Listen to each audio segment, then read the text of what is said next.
Good morning, everyone. How are you doing today? Michael Zuber, one rental at a time. Tuck that hair out of the way. Distracting.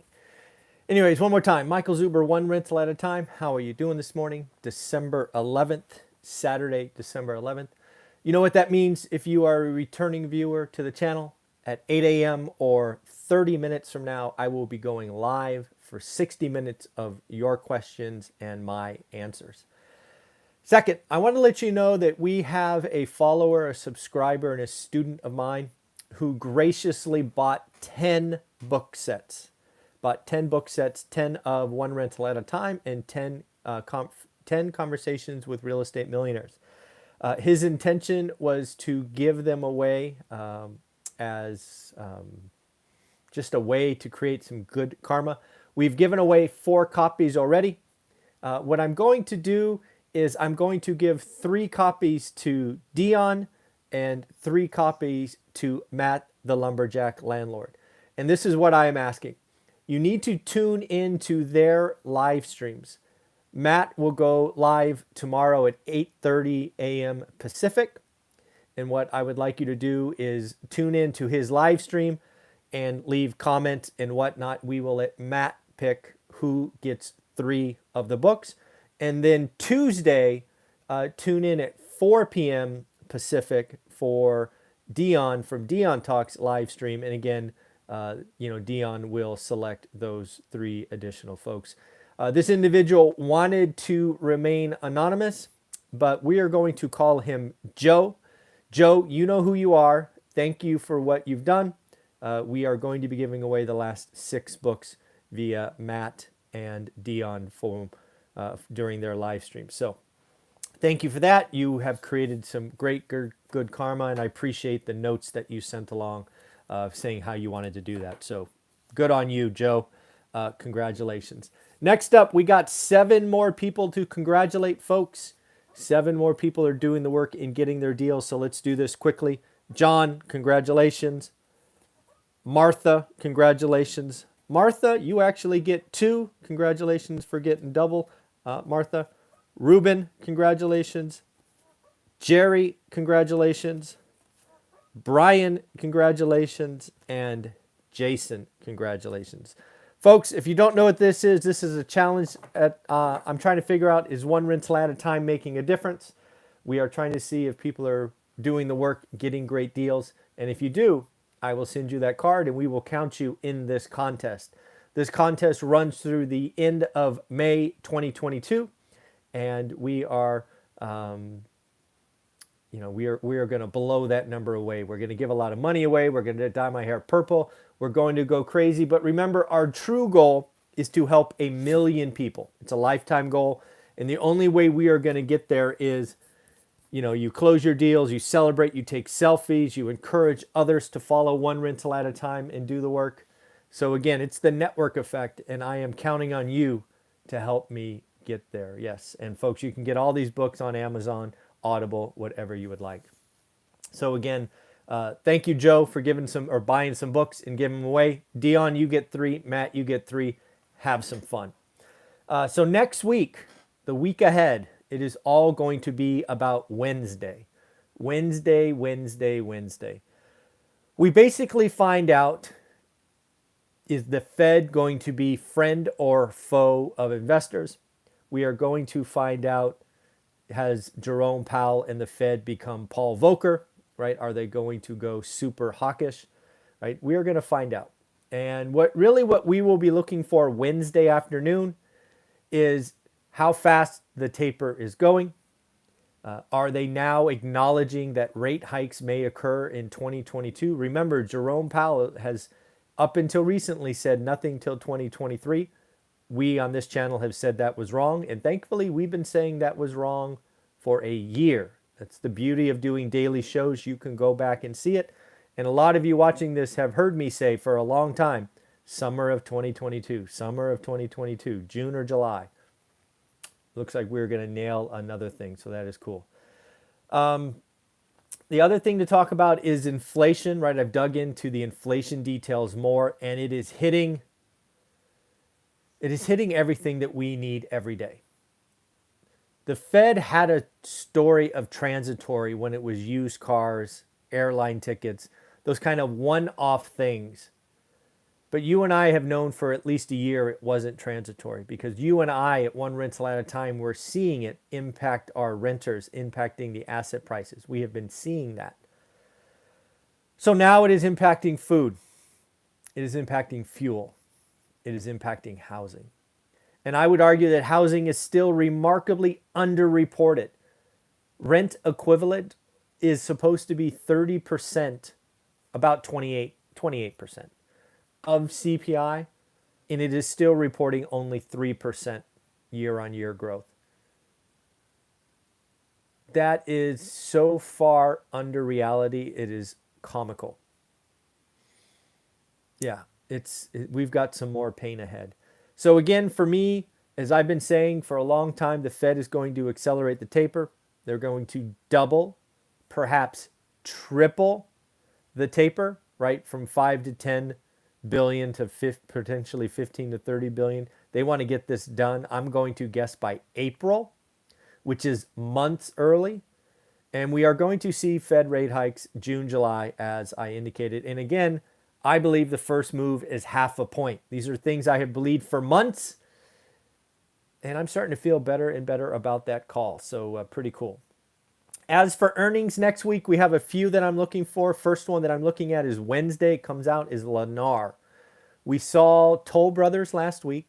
Toll Brothers is kind of that high-end, K-shaped recovery, the people at the top.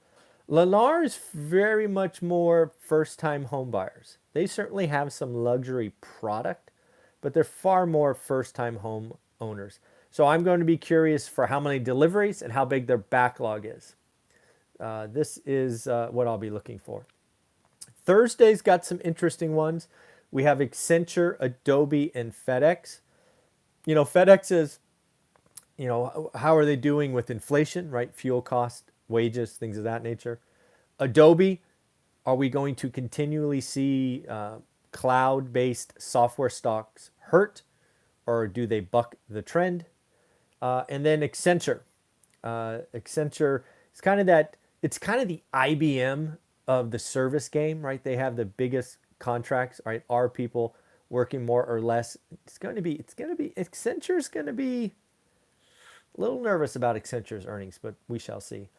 And folks, remember my course, How to Get Started One Rental at a Time, has helped thousands of students. It has over 1,000 in our private Facebook group. I just want to bring it up right here because, again, the price is going up January 1st. You need to get it now. The reason it's going up is we are adding more and more content. We already have Burr product being created by the #1 investor in Fresno. Thank you very much, Jason. We have some Section 8 content coming from a Section 8 expert. Mobile homes coming from an individual who has flipped hundreds of mobile homes. We have syndications in large multifamily. I'm looking to add more and more bonus content to help you. But as we do that, the price will go up. So just get it now. Join the Facebook group. Start doing the work because I don't want to hear about it in January when the price is up. Going forward, the question that banks and the like will start to ask themselves is, has inflation peaked? Has inflation peaked? And my short answer is no. Inflation hasn't been a problem since the 70s. So a lot of folks that are talking heads on TV and yes, talking heads on YouTube do not have experience of inflation, right? They've had 40 years of really no inflation. But again, remember on this channel, we do the work. We look at the data. I've talked about my 50-year spreadsheet a lot. It was very eye-opening. And what I will tell you about inflation is you need to answer one question. One question. When will wage inflation stop? Inflation in the 70s may have started because of oil embargoes, which only lasted 3 months. They may be exacerbated by politicians who had price controls, which are stupid. But it was a wage cycle. Again, the 50-year spreadsheet. It is so valuable, but I give it away for free in my online course, and it's in the paid course, obviously. From 1972 to 1979, wages averaged 7.8% increase every year. They went up a total of 62%. Now, I am not calling for those kinds of numbers. It don't have to be those kinds of numbers. We are dealing with much bigger numbers. The average family of 4 income now is over 70 grand. Yes, that is 2 incomes. Average income in the 72 to 79 was about 15 grand. But we are going to have wage inflation. And why is wage inflation the one thing to look at? A, it's sticky. It doesn't normally go down. In fact, in 50 years, it went down 1 year. But wage inflation drives rent. This is the great, cruelty of life. As the people at the bottom make more and get more income, rents go up. Fuel goes up. As you drop money from helicopters, you don't create more stuff. You just have more money chasing the same limited number of goods. So again, wage inflation is just started. If you've been following my channel, we have years ahead of us. So if that's true, it is a good time to be a landlord, especially if you can get cheap 30-year debt. I ask you, if you can get debt at 4% for 30 years fixed and inflation is 6.8, what are you really paying? The answer, negative 2.8. Folks, negative interest rates are already here. They just are. Looks like the China slowdown is a lot worse. And I say that because you really get only signs of what's going on. But the China slowdown is real. Again, I have called for a negative GDP print. I don't think they'll actually show us that number, but I do believe it will happen. The reason I say that is all of a sudden, the central government is offering tax cuts to entrepreneurs. Why is this interesting? Well, if you rewind 6-9 months, there was an attack on entrepreneurs. And they hid, they stopped, they laid flat, whatever you want to call it. So again, they are realizing they have demand shrinking, supply shocks, and weak or weaker expectations. The China economy, via self-imposed decisions, is cascading into a train wreck. It's not good. And again, we are going to see pain in the property development and things of that nature. Looks like the budget office has come out and finally penciled in the Build Back Better program. They came out with an early estimate, but they just released a new one on Friday. And doesn't leave me warm and fuzzy. I was told the Build Back Better would be cost neutral, which I never really thought, but hey, what do I know? But looks like the budget office has come out and said that it will cost at least $3 trillion. Folks, this is not the time to throw another $3 trillion into the economy, even if it's spread out over a decade.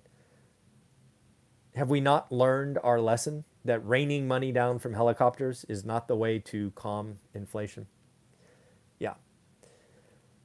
So what else do we got? So again, I just want to remind you that I have my live stream starting in about 17 minutes. And again, Joe, thank you for buying 10 books. We've given 4 sets away, and I'm going to give 3 sets to Dion. You need to watch Dion's live stream on Tuesday at 4 o'clock, and 3 to the Lumberjack, who will go live tomorrow at 8:30 a.m.